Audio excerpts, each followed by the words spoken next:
we built, what we lost. Episode 4, 5 years after the sky broke. I want to be precise about this, because precision is a form of respect for the dead and for the living who carry their unfinished dreams. What was destroyed on August 15, 2021, was not simply a government, it was a generation. And that generation deserves to be named for what it actually accomplished.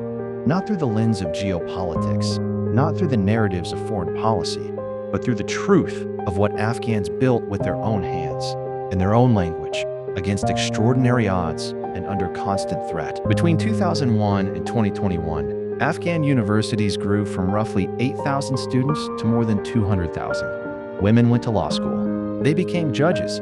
Over 250 female judges sat on the bench of the Afghan court system by the end of that period, interpreting a constitution that explicitly guaranteed gender equality. Girls who had been born in refugee camps returned to an Afghanistan where, for the first time, they could attend school. The enrollment of girls in primary and secondary education rose from nearly zero, because the previous regime had banned it, to approximately 3.5 million by 2021. 3.5 million girls in classrooms. Let that number take up its proper space. I remember them. I taught alongside some of them, worked near others, saw them in the corridors of institutions that had not existed for their mothers. I remember a young woman in a law faculty seminar who argued a constitutional point with such precision and fire that the room went quiet, not out of politeness, but out of recognition that something extraordinary was happening. I remember a journalist, not yet 30, who had broken 3 major investigations despite being threatened twice. I remember girls who memorized the poetry of Rabia Balkhi, the 10th century Afghan poet who wrote of love and liberty and was murdered for it, as though claiming that lineage across 10 centuries was itself an act of defiance. And then it was gone. Not eroded, not weakened, gone. Within weeks of August 15th, girls above the 6th grade were locked out of their schools. By the end of 2021, universities had suspended women from most fields of study. By the end of 2022, women were barred from universities entirely. UNICEF estimated that denying girls education and women employment was already costing Afghanistan over $84 million annually in lost economic output, a number that speaks only to economics and cannot begin to measure the cost in human possibility.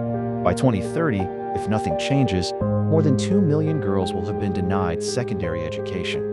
Afghanistan is now the only country in the world, the only one, where girls are prohibited from education beyond the 6th grade. The phrase that has attached itself to this reality, gender apartheid, is not hyperbole. It is a legal and moral designation that the situation has earned. The brain drain has been catastrophic, and I say this as someone who is, himself, a data point in it. The doctors, professors, engineers, artists, civil servants, the people who fled and continue to flee represent decades of investment in a nation's intellectual and professional infrastructure. I think about what I was building in those years before August 15th. The projects, the reports, the small contributions to institutions I believed were permanent.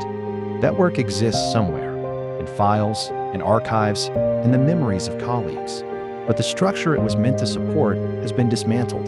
The institutions have been replaced. The people who carried the knowledge have been scattered across 36 countries. What is left behind, in the classrooms girls are not permitted to enter, is the silence of textbooks that no hand will open. Chairs arranged in rows for students who will not come. A chalkboard with the ghost of yesterday's lesson still faintly visible. A lesson that was the last one, though the teacher did not know it at the time. These are not metaphors. In thousands of schools across Afghanistan, this is the literal reality. And those empty chairs are not simply an absence. They are an argument, made in silence, made without permission, for everything that was stolen. A generation's dream is not a small thing to take. There is no word for what it costs. Thank you for listening to this episode. This story continues in the next episode, and I hope you'll join me as we move forward together.